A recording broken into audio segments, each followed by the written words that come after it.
I no more blabbed, spare no lie. 18 years of infertility that humanity has endured.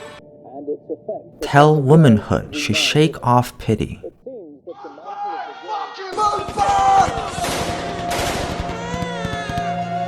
Stop! Cease fire! Cease firing! Tell the man to give up tumult for the while.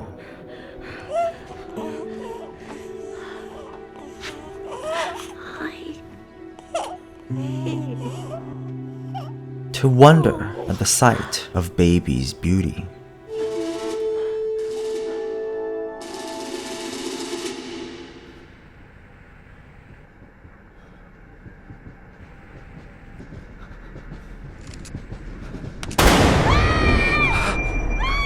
Nay, let the monsters fray us with things that not be.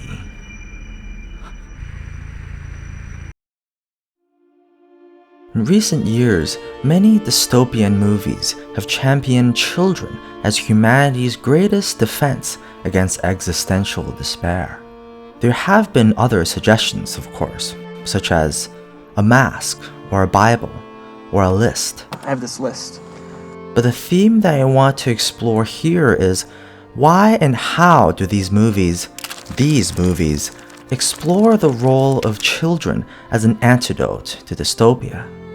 So, if you want to avoid spoilers, here are the time codes.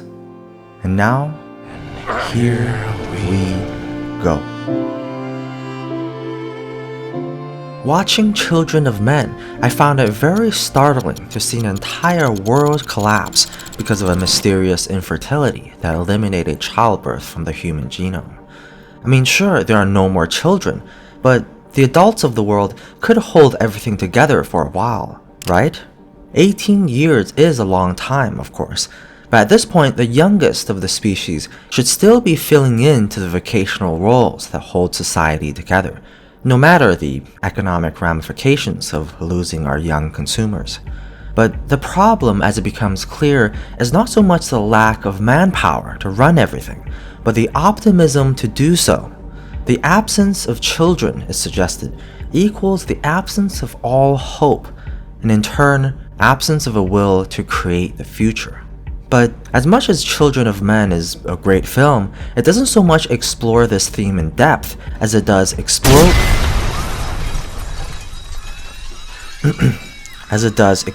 the theme in our faces.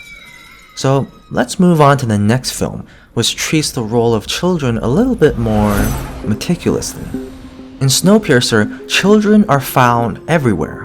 In this post-apocalypse, where the last remaining humans survive in a brutal police state, a revolution is being carried out from beginning to end. Interestingly, the need for such a revolution is peppered by kidnapping, a scene where kids are torn from their families by the government. Throughout the film, children motivate the revolution. For example, Curtis, the leader of the rebels, is consistently more ethical, more compassionate when kids are involved. When the character Tanya asks to join the rebellion, Curtis first refuses. No, Tanya, I'm sorry. But when Tanya shows him a sketch of her kidnapped boy, he hesitates. And at the end of the story, when Curtis is about to be indoctrinated by the big brother Wilford, the sight of child labor, kids being used like machine parts, brings Curtis back to his senses. Here, children literally serve as a moral compass, a reminder in the right direction when things are at their most ambiguous, when the characters are most adrift. Curtis's care for children comes from an unanswered sin from his past, a deeply humbled conscience. As a teenager, he once nearly killed a baby in the pit of starvation, but at the summit of his adulthood, Curtis finally fulfills his lifelong promise to sacrifice his own body for the children, for the future. In Snowpiercer, the younger generation entails the possibility of a new society. They are the ones to carry the torch, bringing victory to an impossible situation. And conversely, a young populace tamed by propaganda is a populace itself tamed. Or so it goes in the movie. In these dystopian movies, there's a detail you'll undoubtedly recognize in real life: the urge to protect the innocence of children. Namgun Minsu, the junkie engineer, steals the knife from his daughter in this scene so she doesn't have to bear the burden of killing.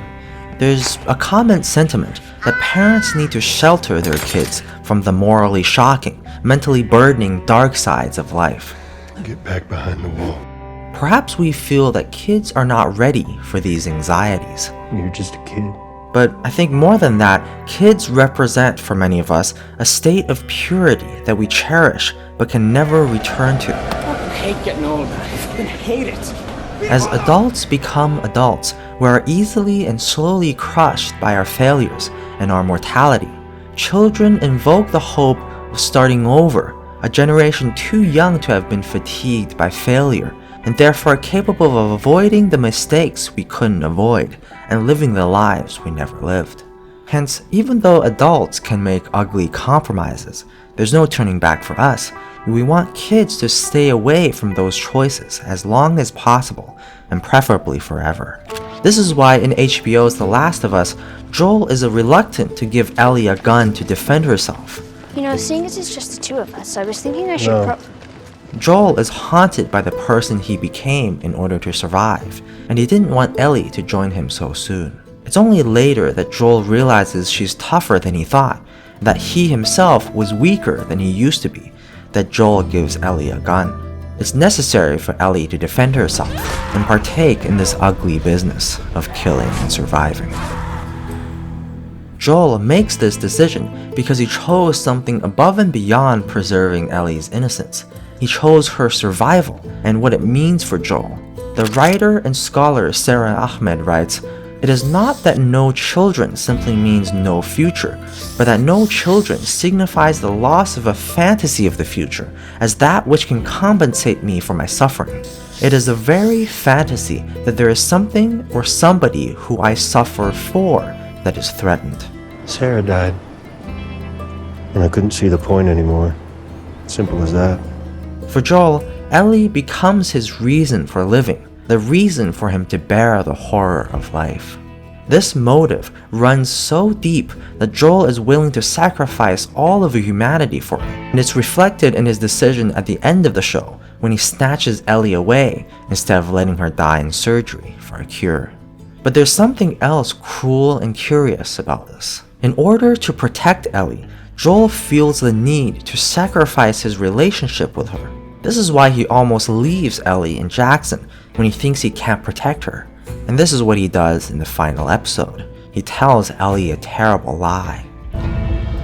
Swear to me that everything you said about the Fireflies is true.